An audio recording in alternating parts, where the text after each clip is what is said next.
नमस्कार मित्रांनो, लग्नानंतर होईलच प्रेम या मालिकेच्या 11 जानेवारीच्या भागामध्ये मित्रांनो आजचा भाग सुद्धा जबरदस्त रोमॅन्टिक आणि कॉमेडी सुद्धा आहे. आजच्या भागामध्ये जीवा तर इकडे बाहेर अंघोळ करत असतो आणि तिथलं पाणीच जातं आणि पाणी गेल्यानंतर तो धनंजयकडे पाणी वगैरे मागू लागतो. म्हणजे त्याने सगळं तोंडाला असं वगैरे पूर्ण अंगाला साबण लावलेला असतो आणि त्याला दिसत सुद्धा नसतं काही. तर तेव्हा पाणी मागितल्यानंतर धनंजय तर त्याला पाणी देत नाही. आता नंदिनीला त्याचा कळवळा येतो आणि नंदिनी चांगलीच चक्क लढवते आणि धनंजयला माहित न होता ती वरून बाल्कनी मधून जीवासाठी तांब्याने वरून पाणी टाकते आणि जीवा तिथे खाली आंघोळ करतो. आणि यानंतर या दोघांचा इकडे रोमॅन्टिक सीन दाखवलेला आहे नाही का. ते कालच्या भागामध्ये या दोघांची धडक होते तर ते सर्व काही आज त्यांनी दाखवलेलं आहे. आणि आता जीवाला मीटिंग करायची असते आणि त्यामुळे तो आता मोहितेंच्या घरामध्ये शिरतो मित्रांनो. आणि त्यानंतर इकडे पार्थ आणि काव्याची टक्कर होते तर काव्याला तर तो क्षण आठवतो. म्हणजे पार्थ नाही का करत असतो, एकदा टक्कर लागली की परत टक्कर मारायची असते, नाहीतर शिंग वगैरे येतात. तर आता काव्या त्याला परत दुसरी टक्कर देते. तर आता चला मित्रांनो, आजच्या भागाला आपण सुरुवातीपासून बघूया. धनंजय तर आता जीवावरती इथे म्हणजे ते दोघे योगा करत बसलेले असतात. तर तेव्हा धनंजय याच्यावरती जोराने ओरडत असतो, म्हणत असतो, हे आत्ता जे करतोयस ना ते माझी मुलगी आत्तापर्यंत करत आली आहे तुझ्यासाठी. अरे तुझ्या पुढे धावत आलेली आहे ती. अरे तुझी सवय, तुझी आवडे निवडी सगळं काही तिने सांभाळलेलं आहे. पण तिला काय मिळालं? फसवणूक मिळाली तिला. आणि मी आता ते होऊ देणार नाही. तिला आता मी काही सुद्धा भोगू देणार नाही. असं तो रागारागात बोलतो आणि तिथून उठत असतो. तर तेव्हा जीवा त्याला म्हणत असतो, ऐका ना सासरे बुवा, आय मीन बाबा, ऐका ना. आणि त्यानंतर आता धनंजय रागारागात तिथून आतमध्ये निघून जातो. तर जेव्हा आता वैतागतो आणि म्हणतो अरे यार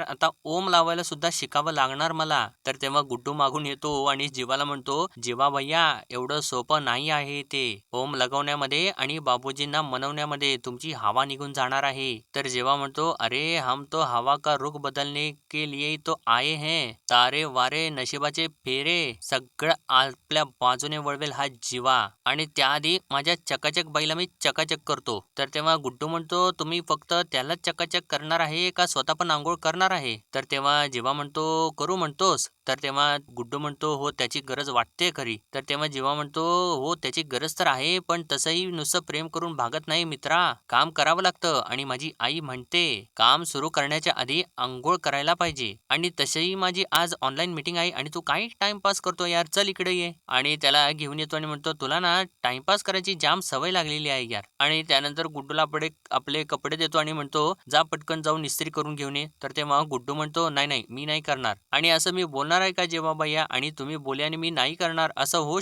होईल का? होऊच शकणार नाही असं. तर गुड्डू विचारतो, पण ठीक आहे पॅन्ट कुठं आहे, पॅन्ट त्याची इस्त्री नाही का करायची?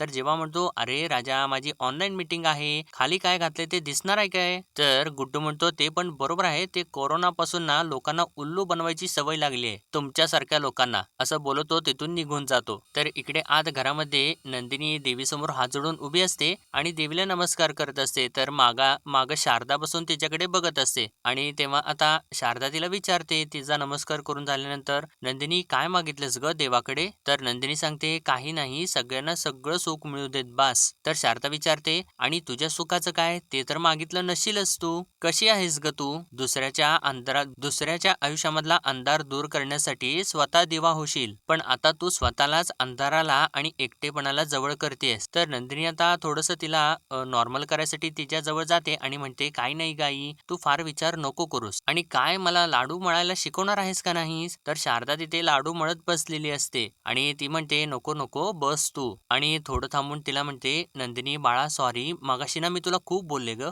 तर नंदिनी म्हणते, अगं ठीक आहे, एवढं काही सुद्धा नाही, आणि तू माझ्या काळजीपोटी बोलतेस एवढं माहिती आहे मला. तर शारदा म्हणते, अगं परवावर तर संक्रांत आली आणि तू मी काव्या किती उत्साहाने संक्रांत साजरी करायचो. तर तेव्हा नंदिनी एकदमच बोलता बोलता बोलून जाते, म्हणते, पण तू काळजी करू नकोस, काव्याना आमच्या घरी आहे आणि आमच्या घरी पण खूप छान साजरी होईल संक्रांत. तर शारदा आता बरोबर तिला पकडते आणि म्हणते, आमच्या घरी, असं म्हणून तिच्याकडे बघून ती हसत असते आणि म्हणते, मला ना आपल्या बायकांचं हेच खूप आवडतं. म्हणजे एखादी गोष्ट आपली म्हटली ना की कायम लक्षात ठेवतो आपण. तू देशमुखांच्याकडून मोहित्यांच्याकडे आलीयस खरी, पण आता पक्की देशमुख झालीयस. त्या घरापासून तू वेगळी नाही होऊ शकत. तर तेव्हा नंदिनी सुद्धा म्हणते, खूप मिस करते ग आई मी ते घर. तर तेव्हा शारदा म्हणते, हो मी समजू शकते आणि आता तुझ्या घरी सुद्धा संक्रांतीची तयारी सुरू झाली असणार आहे. तर तेव्हा नंदिनी आता थोडीशी खुश होते, म्हणजे तिचा मूड एकदम फ्रेश होतो आणि म्हणते, हो एव्हाना ना आईनी तिळगुळाचे लाडू सुद्धा करायला घेतले असतील आणि काव्या हट्टाने त्यांना मदत करायला सुद्धा गेली असेल आणि तिने केलेला पहिला तिळगुळ ना ती हट्टाने पार्थना खायचा सुद्धा आग्रह करत असेल आणि आई आणि काव्या ना खूप छान गप्पा मारत असतील आता. तर तेव्हा शारदा म्हणते, आणि त्यांच्या गप्पांच्या विषयामध्ये ना तूच असशील आणि खूप मिस करत असतील सगळे तुला तिकडे. तर नंदिनी म्हणते, आई तुला सांगू का, आम्ही जर समज आता तिकडे असलो असतो ना तर हे तिळगुळ वगैरे जे काही आहे ना ते जीवांनीच बनवायला घेतले असते आणि कुणाला सुद्धा किचन मध्ये शिरू दिलं नसतं. तर तेव्हा शारदा विचारते, अगं का ग? तर नंदिनी सांगू लागते, अगं ते फराळाचे पदार्थ बनवणं, तिळगुळ बनवणं हे सगळं काही जीवा उत्तम करतात, त्यांच्या आजीकडून शिकलेत ना ते. तर शारदा म्हणते, अरे वा, जीवांच्या आठवणी मनामध्ये घर करून बसल्यात तुझ्या. आणि नंदिनी मित्रांनो आता हे सगळं काही सांगत असते, म्हणजे तिला ते राहवत नसतं, तिला ते घर ती खूप मिस करत असते. साहजिकच आहे ना मित्रांनो, म्हणजे आता तिला तिकडे जायचं सुद्धा असतं पण नाईलाजास्तव ती जाऊ सुद्धा शकत नसते आणि हीच गोष्ट ती आता मिस करत असते. आणि ती आता पुढे म्हणते, हो पण आता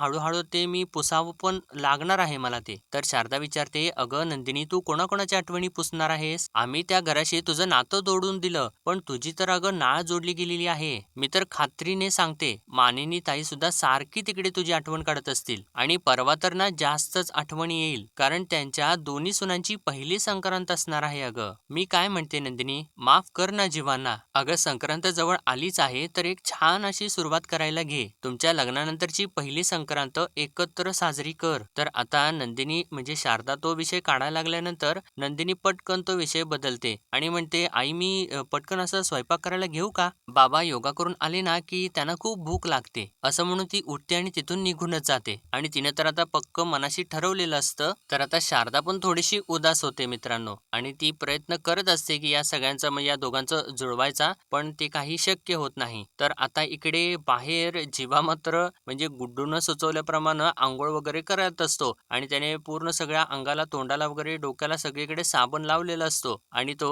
लॉन मधल्या त्या पाईपने त्या पाण्याने आंघोळ करत असतो आणि बडबडत असतो, गारगार पाण्याने आंघोळ केली पाहिजे. क्या बात आहे, क्या बात आहे जीवा, गाणं येवो ना येवो गायलं पाहिजे, असं म्हणून तो परत आणि साबण लावू लागतो आणि ते साबण लावत लावत बडबडत असतो, अरे हिंदी गाण्याचं काय मराठीत छान असं ट्रान्सलेशन केलेस तू जीवा. आणि त्यानंतर तो आता तोंडाला फेस वॉश सुद्धा लावतो आणि म्हणतो, अरे बाबा हु हु हु, असं म्हणून तो आता ती पाईप आपल्या म्हणजे चाचपडत चाचपडत हातामध्ये घेतो आणि इतक्यातच त्या पाईपचं पाणी जातं. तर त्यानंतर तो आता तसंच हळूहळू धडपडत धडपडत दरवाजाजवळ जातो आणि म्हणतो, चकाचक बाई, अगं पाणी संपलं इकडे बाहेर, बघ काय झालंय बघ तुझ्या नवऱ्याचं, अगं तुझ्या फेसाळलेल्या नवऱ्याला त्रास होतोय, अगं ये ना बाहेर ये ना नंदिनी, असं म्हणून तो दरवाजा वाजवत असतो. इतक्यातच धनंजय, अरे कोण आहे असं म्हणून विचारतो आणि म्हणतो, आले आले मोहिते आले. तर तेव्हा धनंजय त्याच्यावरती चिडतो आणि म्हणतो, अरे कोण आहे सो, चल तिकडे मागे हो. तर तेव्हा जीवा म्हणतो, अहो धनंजय माहिते,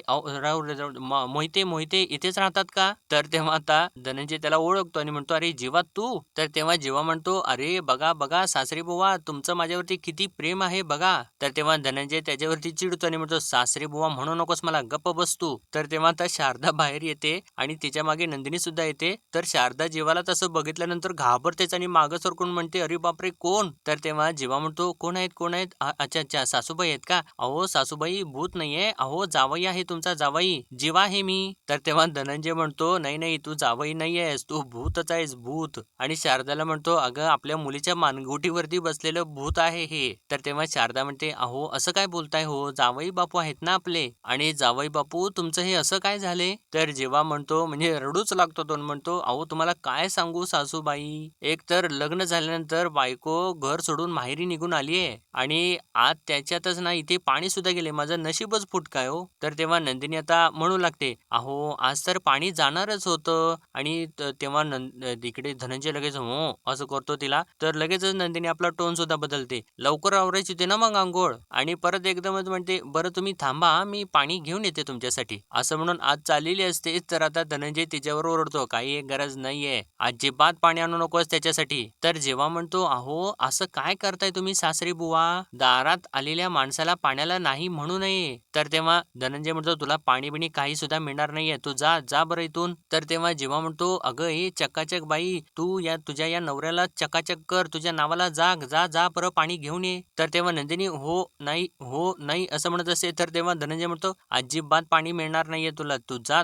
आणि नंदिनी तू चल बरं आत चल बरं. आणि तिला आतच ढकलतो आणि परत शारदाला सुद्धा म्हणतो चल तू शारदा आत हो आणि तिला आत ढकलतो. आणि तेव्हा जीवाला म्हणतो ए तू तुझ्या घरी जा, जा इथून चल निघ असं म्हणून तो दरवाजा बंदच करून टाकतो. तर तेव्हा जीवा ओरडत असतो बरं हो मोहिते द्या हो पाणी द्या. तर धनंजय आत आल्यानंतर म्हणतो आता म्हणाव बस बोंबलत, बायकोशिवाय आणि पाण्याशिवाय कसं अडतं ना हे बरोबर कळेल याला. तर तेव्हा शारदा म्हणते कळतंय ना मग द्या ना त्यांना पाणी. तर तेव्हा धनंजय म्हणतो मी त्याला नंदिनी देणार नाहीये. तर तेव्हा शारदा म्हणते नंदिनी नको पाणी तरी द्या. तर तेव्हा धनंजय सुद्धा थोडंसं थांबतो, म्हणजे त्याला पाणी तर थोडंसं द्यायचं असतं पण तो म्हणतो रागारागात नाही पाणी नाही आणि काय नाही, तू जा बरं आत तिकडे. तर शारदा चिडते आणि म्हणते किती खडूस वागताय हो तुम्ही. एखाद्या फिल्मचे ना हिरो हिरोईनला जुदा करण्यासाठी जसं वागतात ना ते व्हिलन लोक, तसं वागताय अगदी तुम्ही. तर धनंजय सुद्धा म्हणतो हो आहे मी विलन, कळलं तुला. आणि हा काय शब्द वापरलायस हा जुदा वगैरे, तुला ना तुझ्या त्या जावयाचा वाण आणि गुण दोन्ही सुद्धा लागलेत. तर शारदा एकदम त्याला पकडते आणि म्हणते चला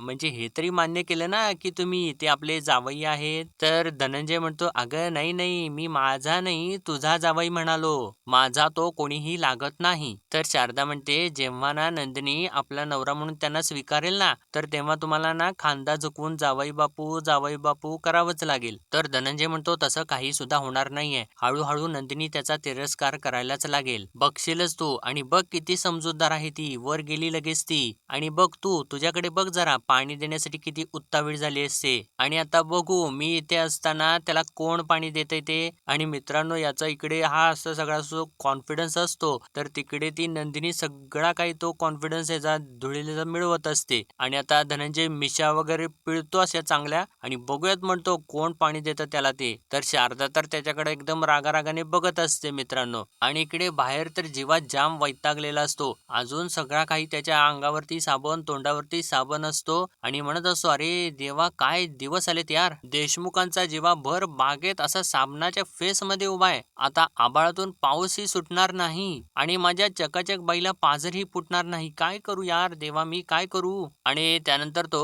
गुड्ड्याला हाक मारू लागतो, अरे गुड्ड्या अरे गुड्ड्या. तर इकडे आता वरती नंदिनी बादली वगैरे घेऊन येते, पाण्याची बादली घेऊन येते जीवाला द्यायसाठी. आणि ती वरून जीवाला हाक मारत असते जीवा म्हणजे ती हळू हाक मारत असते, कारण इकडे खाली धनंजयला ऐकू जायला नको म्हणून ती वरून हळूच हाक मारत असते जीवाला जीवा. तर तेव्हा जीवा इकडे तिकडेच बघत असतो आणि त्याचं वरती लक्षच नसतं. तर नंदिनी वैतागते आणि म्हणते काय करू आता, यांना मोठ्याने हाक सुद्धा नाही मारू शकत मी, बाबांना जर कळलं ना तर असंच यांना इथे दिवसभर असं साबणाच्या फेसामध्ये बसून राहावं लागेल, काय करू मी असं म्हणून ती विचार करत असते. आणि तिला एक आयडिया सुचते आणि ती म्हणते हा एक आयडिया करते मी असं म्हणून ती जोराची शिट्टी वाजवते. आणि ते जीवानेच तिला नाही का वाजवायला शिकवलेली असते शिट्टी, तशी ती जोराची शिट्टी वाजवते. आणि जीवा तर लगेचच तिच्याकडे वरच्या दिशेने बघतो आणि म्हणतो अगं ए चकाचक बाई. आणि म्हणतो अगं तुझ्या आप्पांनी म्हणजे तुझ्या पप्पांनी मला बाहेर काढलं ग. तर नंदिनी म्हणते हो थांबा जरा हळू जरा. तर जेव्हा म्हणतो हो सॉरी. तर तेव्हा नंदिनी आता ती बादली उचलून त्याला दाखवते. तर जीवा म्हणतो हे काय, तू आता स्टीलची बादली फेकून मारणार आहेस का मला. तर नंदिनी म्हणते अहो हळू बोला जरा,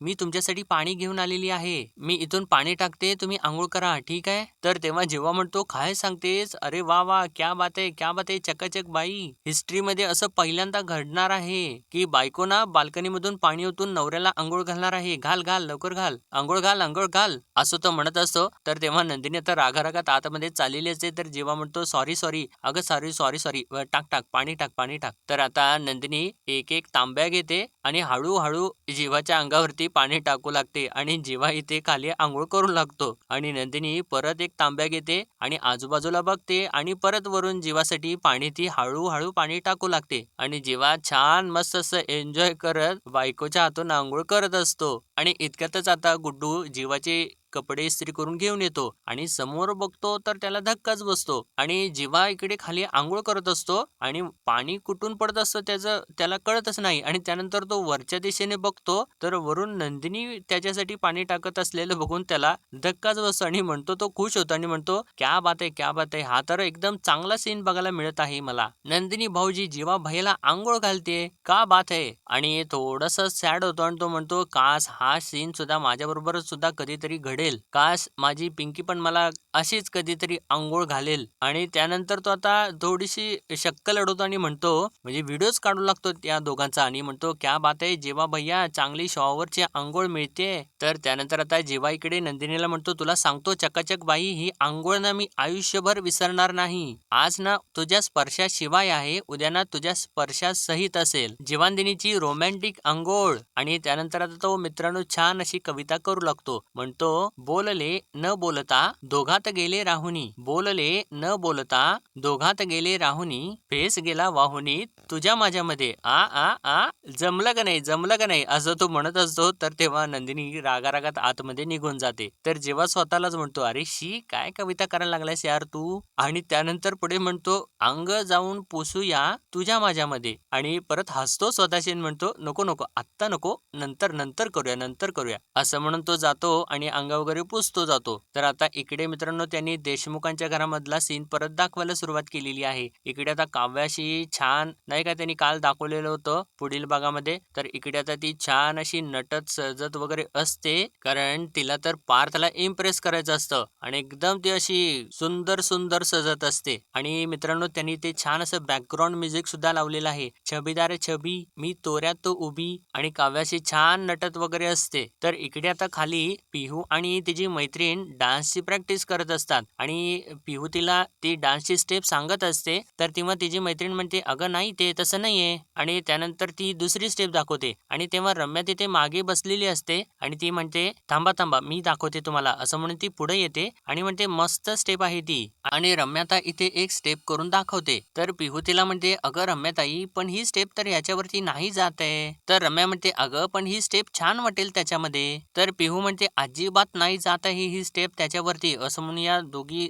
जरासं भांडत असतात. इतक्यात मानिनी तिथं येते आणि विचारते अरे बापरे काय चाललंय तुमचं, काय गाणं वगैरे लावून. तर तेव्हा पिहू म्हणते अगं मामी आमच्या स्कूलमध्ये ना अॅन्युअल डे आहे, मग त्याच्या परफॉर्मन्ससाठी ना आम्ही इथे प्रॅक्टिस करत होतो आणि त्याच्यामध्ये ना मेन कॅट वॉक आहे आणि तोच जमत नाही अगं मला. तर तेव्हा मानिनी म्हणते अगं जमेल जमेल ग, प्रॅक्टिस करा मग जमेल. तर तेव्हा रम्या म्हणते अगं तेच तर सांगते मी एकदम सोपं आहे. आणि म्हणते बघ छान असं कमरेवरती हात ठेव आणि मस्त असं चाल, असं ती चालून वगैरे दाखवत असते. तर तेव्हा पिहू तिला मध्येच थांबवते आणि म्हणते सॉरी पण कसं आहे ना आम्हाला तो कॅटवॉक साडीमध्ये करायचा आहे. म्हणजे अशी साडी नेसली छान, असा पदर घेतला, असा पदर उडवला आणि तो कॅटवॉक केला असं आहे ते सगळं. आणि तू ना साडी नाही नेसलीयस त्यामुळे ना तो फील येत नाहीये तुला बघून. आणि असं आता या बोलत असतात. इतक्यातच आता पिहूची मैत्रीण वरच्या दिशेने हात करते आणि म्हणते अगं तिला बघून येईल का फील. आणि तेव्हा आता या सगळी जणी वरच्या दिशेने बघू लागतात. तर वरतून आता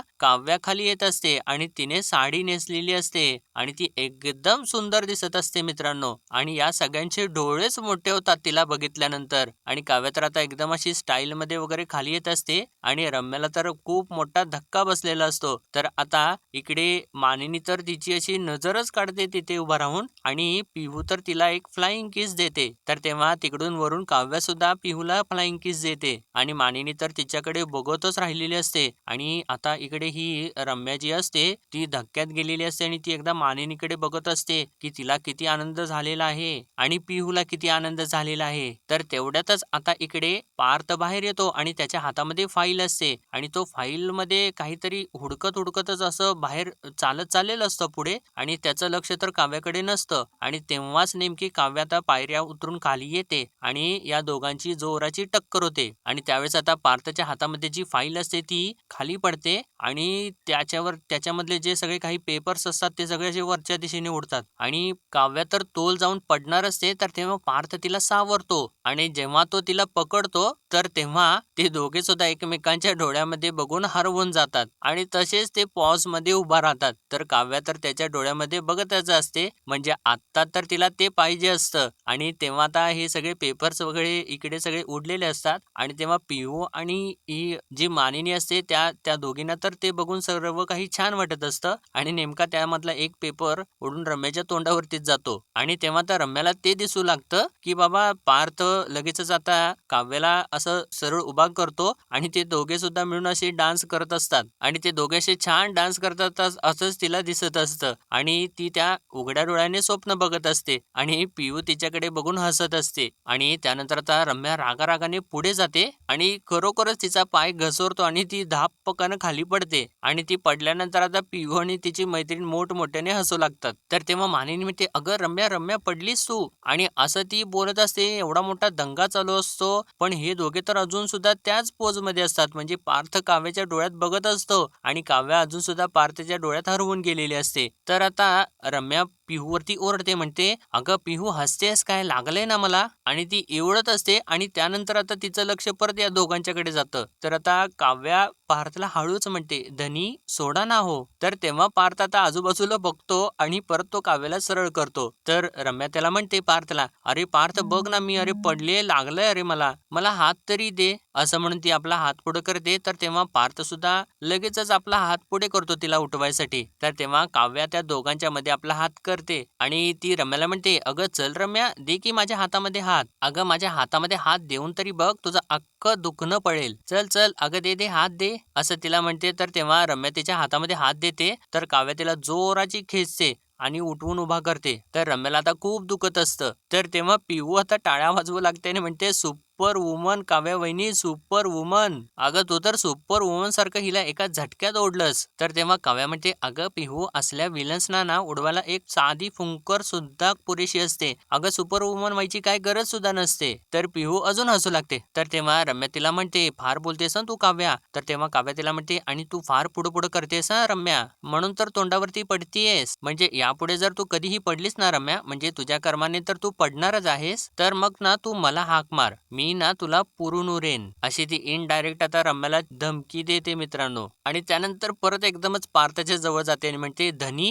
तुम्ही सांगितलं नाही मला कशी दिसते मी. तर तेव्हा आता पार्थ एकदम इम्प्रेस झालेला असतो आणि तो आता काव्याला खालून वरपर्यंत बघू लागतो. तर तेव्हा काव्या तर त्याला इशाऱ्याने विचारत असते, सांगा ना धनी कशी दिसते मी. तर मित्रांनो त्यांनी आजचा भाग इथेच संपवलेला आहे आणि पुढील भागामध्ये आपण पाहणार आहोत. तर आता नेमकं इकडे जीवाच्या लॅपटॉपची बॅटरी लो झालेली असते आणि जेव्हा म्हणतो, अरे बॅटरी लो आहे, तर गुड्डू त्याला म्हणतो, अरे हाच तर चांगला चान्स आहे, तुम्ही आता घरामध्ये जावा. तर तेव्हा जेव्हा म्हणतो, नंदिनी या बहाण्याने का होईना मी तुझ्या घरामध्ये पुन्हा गृहप्रवेश करेन. तर आता इकडे देशमुखांच्या घरी तो सगळा काही त्याची फाईल म्हणजे पार्थची उडलेली असते आणि त्यामुळे घरभर सगळं काही पेपर्स पडलेले असतात. तर पार्थ आता म्हणतो, हा सगळा काही पसारा आता मलाच आवरावा लागेल. आणि तेव्हा काव्या सुद्धा म्हणते, अहो थांबा ना मी मदत करते ना तुम्हाला. असं म्हणून आता हे दोघे सुद्धा एकाच वेळेला खाली वाकत असतात आणि या दोघांच्या डोक्याची एकमेकांची परत टक्कर होते. आणि तेव्हा टक्कर झाल्यानंतर पार्थ लगेचच तिला म्हणतो, एक मिनिट आता शिंग येतील म्हणून ना परत धडक मारायला लावू नका.